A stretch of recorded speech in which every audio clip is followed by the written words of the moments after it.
OK. Let's throw it open to you guys then. Do we want to see these mags given an 18 certificate? Or perhaps I think Larry's solution may be a slightly more workable one. Just put in plastic bags. Let's see what you have to say. OK, we're going to start with a lady called Brenda first on line 3. Morning, Brenda. Hi, good morning. Hi, thanks for giving me a call. What would you like done with them, if anything at all? I do like the idea of a wrapper. Yeah. Because I've got an 11-year-old and a 4-year-old. And I have to sort of, with the newsagent that I'm in, the magazines are on the bottom shelf. Yeah. So I've got Disney magazine one side and then loaded along from there. Yeah.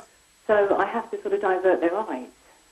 And I have complained to my newsagent, who's thinking about moving them, but it shouldn't be there in the first place.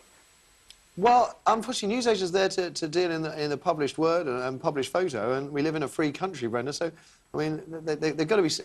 If we accept that they're going to be sold in newsagents, I agree that sticking them on a shelf where right next to children's magazines isn't the smartest move, but there's no law or obligation on the shopkeeper to do anything else with them.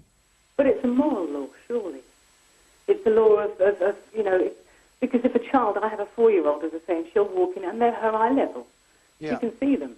And like the guy said before, I'm not ready to explain that. OK, so how do you feel when the Daily Star has women posing in provocative costumes wearing very little to cover their charms? But they're not on the front page. They are in the Daily Star. I mean, they're not nude, but they're not nude in any of these. Every nipple is covered up, just as every nipple is covered up on the Sun and the Daily Star. What's the difference, Brenda? Well, they're on a newsstand. No, they're not. In some shops, they're on the stands, on the bottom shelf, with the children's mags above them, next to loaded. The magazine should be covered and have and the newspapers, or whatever it is on the top. And the newspapers as well?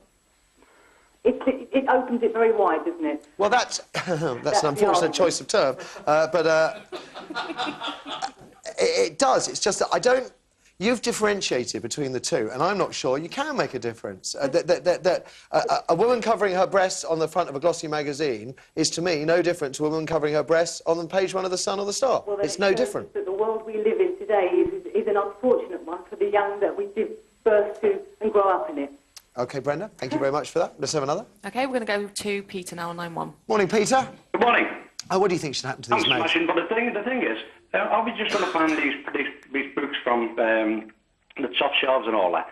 Why don't we stop the girls going on the beach, going topless? I mean, that's in the flesh. The young kids are seeing it in the flesh.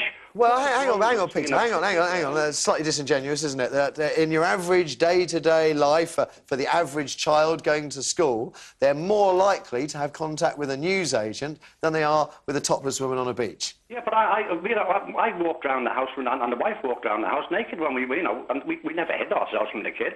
The kids know what a body is. Yeah.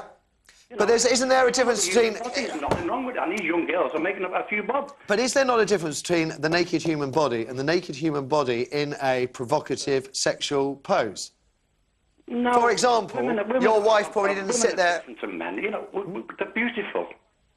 And they should be looked at. Yes. OK, Peter. Thank you. Eric, go on. It's difficult because there is no equivalent for a man. A man with a top off is just not the same. The only slight is if you had a whole selection of magazine with men with naked bottoms bending over seductively, and I think a lot of men would have a big problem with seeing that. And yet that's the equivalent of what women are seeing all the time. That wouldn't bother me at all. I mean, really? Yeah, in garages there was a campaign where a lot of the England rugby stars were there just covering their privates with me. To be honest, I get sick. I enjoy, obviously, looking at women naked. I'm a bloke, I'm heterosexual. But what I do get sick of is having it everywhere as a distraction pushed in my face. And I wouldn't mind the balance, just so I could relax. You know, because every... Relax? With a copy of your favourite magazine. But, you know, it's difficult when you're... Say you're going down a tube escalator and you're with a female friend and you look at every post that you go past, it's right in your face. It's almost akin to sexual harassment. And it's something I enjoy. But I don't want to be thinking... I don't want to be thinking about it there and then. That's the point. Yeah. I want to do it in my own time. I think Larry got the nailed on the head right at the beginning, which is the sensible compromise has got to be stick them in plastic bags, and then you can stick them anywhere in the newsagent you like. I think that's it's very easy, and it doesn't involve any form of censorship at all. And thank you very much for all your calls after the ads.